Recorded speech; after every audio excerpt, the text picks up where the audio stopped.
जय हिंद मेरे प्यारे दोस्तों, स्वागत है आप सभी का हमारे YouTube परिवार में। जैसा कि इन्फॉर्मेशन ऐसी निकल कर आ रही है कि हाल ही में दिल्ली पुलिस कांस्टेबल रिक्रूटमेंट 2020 सरकार लेकर आ रही है।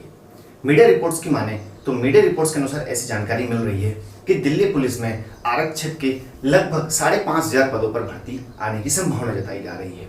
अब देखा जाए तो इसकी आधिकारिक तौर पर पुष्टि तो फिलहाल नहीं की गई है, लेकिन ऐसा माना जा रहा है कि दिल्ली पुलिस में लगभग 5,500 से 6,000 कांस्टेबलों की भर्ती की जाना है। तो हम इसी बारे में चर्चा करेंगे, कितनी पोस्ट आएंगी, क्या क्वालिफिकेशन रहेगी, उसका क्या सिलेबस रहेगा, उन सभी के बारे में चर्चा करेंगे। तो शुरू करते हैं हम पोस्ट से। सबसे पहले हम बात करेंगे कि टोटल पोस्ट कितनी है। तो ऐसा माना जा रहा है कि लगभग 5,846 पोस्ट आने की संभावनाएं बताई जा रही हैं। इसमें से अगर हम मेल फीमेल की बात करें तो लगभग 3,433 जो कि मेल पोस्ट आने की संभावना बताई जा रही है। इसके साथ ही अगर हम फीमेल की बात करते हैं तो लगभग 1,944 फीमेल पोस्ट आने की बताई जा रही है। अब जो शेष सीटें बचती हैं उनमें से लगभग 226 पोस्ट पूर्व सैनिकों के लिए, इसके अलावा लगभग 243 पूर्व सैनिक जो कमांडो रहे हैं उनकी बताई जा रही है। तो देखा जाए तो कुल 5,846 लगभग 6,000 पोस्ट होती हैं। काफी बम्पर भर्ती है। अगर इतनी भी पोस्ट आती है इस कोरोना के दौर में तो ये बहुत बड़ी बात होती है। जो भी कॉम्पिटिटिव एग्जाम्स के एस्पिरेंट हैं वे सभी बेरोजगारी की मार झेल रहे हैं, तब इतनी बड़ी वैकेंसी आना एक बहुत बड़ी बात होती है। वो भी दिल्ली पुलिस में 4 चांद लग जाते हैं। अब इसकी बात करते हैं। अब आपको जब भी ये नोटिफिकेशन ऑफिशियल तौर पर मिलेगा तो आपकी इसकी पूरी जानकारी दिल्ली पुलिस की ऑफिशियल साइट delhipolice.gov.in पर आपको पूरी जानकारी मिल जाएगी। अब इसकी शैक्षणिक योग्यता की बात करते हैं। तो इसकी शैक्षणिक योग्यता क्या रहेगी? तो इसके लिए शैक्षणिक योग्यता किसी भी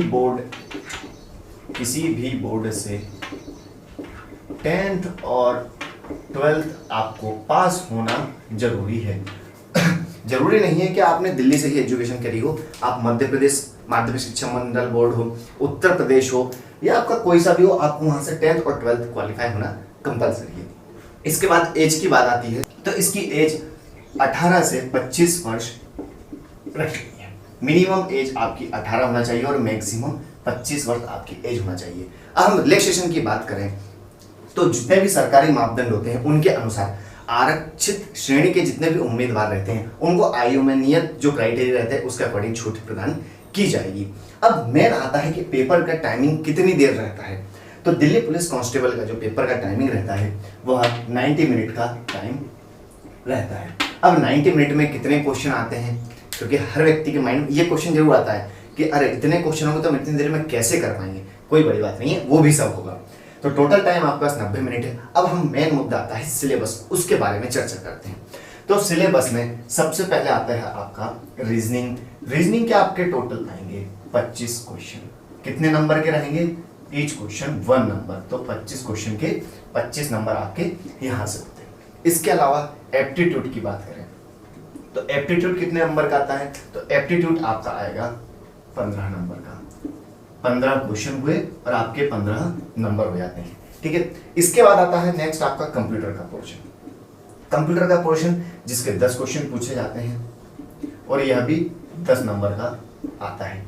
और मेन लास्ट पार्ट आता है इसका करंट अफेयर्स कह लें इसको, या जनरल नॉलेज कह दें, या इसको ही हम जनरल अवेयरनेस, आप इसको कुछ भी समझ सकते हैं। कुल मिलाकर जीके का जो पार्ट है इसमें आपका करंट अफेयर्स भी आ जाता है। इसके अलावा जनरल अवेयरनेस जीके जिसमें geography, history, science, polity, culture जितने भी सब्जेक्ट होते हैं जीके के वो सारे कवर अप होते हैं। सबसे बड़ा पोर्शन देखा जाए तो इसी का होता है जो कि 50 नंबर का आपका आएगा, जिसके 50 क्वेश्चन भी आपको मिलते हैं।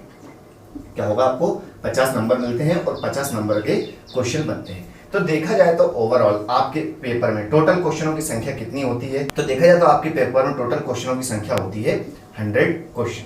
ठीक है, 100 क्वेश्चन हो रहे हैं आपके और टोटल पेपर आपका होता है 100 नंबर का। अब बात आती है कि 100 क्वेश्चन के लिए आपको टाइम कितना दिया जा रहा है। तो आपको यह भी याद रखना है कि 100 क्वेश्चन के लिए आपको 90 मिनट का टाइम दिया जाएगा। अब आपके डिपेंड करती है स्पीड आपकी कितनी है। वैसे देखा जाए तो जीके वाला जो पोर्शन होता है, यहाँ अगर आपका सही क्वेश्चन है तो आपको सिर्फ ऑप्शन देख के टिक ही करना होता है, आपका इसमें कोई टाइम वेस्ट नहीं होता है। मेन टाइम लगता है वो आता है आपका मैथ और रीजनिंग वाला जो पोर्शन आता है, एप्टीट्यूड और रीजनिंग वाला, यहाँ पर आपको एक्चुअली सॉल्व करना पड़ता है। तो सबसे पहले देखा जाए तो आपको जीके या जीए वाला पोर्शन था उसको आप सॉल्व करें। क्यों? ताकि आपका जो क्वेश्चन हो रहा है आपको पता है कि इसका आंसर ये है, तो आप आंख बंद करके उसको टिक कर देंगे। तो ये पोर्शन ऐसा होता है कि अगर आपको क्वेश्चन का आंसर याद है तो आप सीधा सीधा टिक कर सकते हैं। लेकिन वहीं दूसरी ओर जीके वाला पोर्शन रहता है, ये व्यक्ति को डुबोने का भी काम करता है। कैसे? वैसे तो फिलहाल अभी तक इसमें कोई निगेटिव मार्किंग नहीं है, ठीक है दोस्तों, आपको यहाँ पर पहले ही बता रहा हूँ कि यहाँ पर फिलहाल तो कोई नेगेटिव मार्किंग नहीं है। लेकिन अब जो नई सिलेबस जो है आपका, इसके अकॉर्डिंग अभी फिलहाल ऐसा कुछ नहीं बताया जा रहा है, लेकिन जब ऑफिशियल नोटिफिकेशन आता है तो उसमें नेगेटिव मार्किंग रहती है या नहीं, इस पर अभी संशय बरकरार है। लेकिन आपका जो पेपर होगा वो जरूर इसी सिलेबस के अकॉर्डिंग होगा, इस बात की तो श्योरिटी है।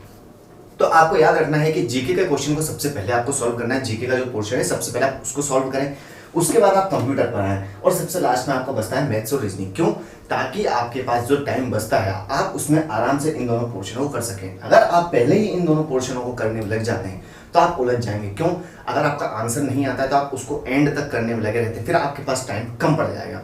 इसलिए पहले आप जीके वाले पोर्शन को कवर करें, फिर आप रीजनिंग और एप्टीट्यूड के पोर्शन में जाएं। ठीक है दोस्तों, तो यह थी पूरी इन्फॉर्मेशन। तो वैसे तो कोरोना ने कर दिया इस बार सब खल्लास, लेकिन तैयारी हमको ऐसी करना है कि हो जाए सब पास। ठीक है, तो वैसे फिलहाल अभी तक इसकी जानकारी इसी जताई जा रही है कि आने वाले कुछ दिनों में दिल्ली पुलिस बोर्ड की तरफ से इसकी पूरी ऑफिशियल वेबसाइट पर जानकारी अपलोड कर दी जाएगी। ठीक है दोस्तों, तो जल्दी मिलते हैं नेक्स्ट वीडियो में पूरी इन्फॉर्मेशन के साथ में। Thanks for watching. जय हिंद।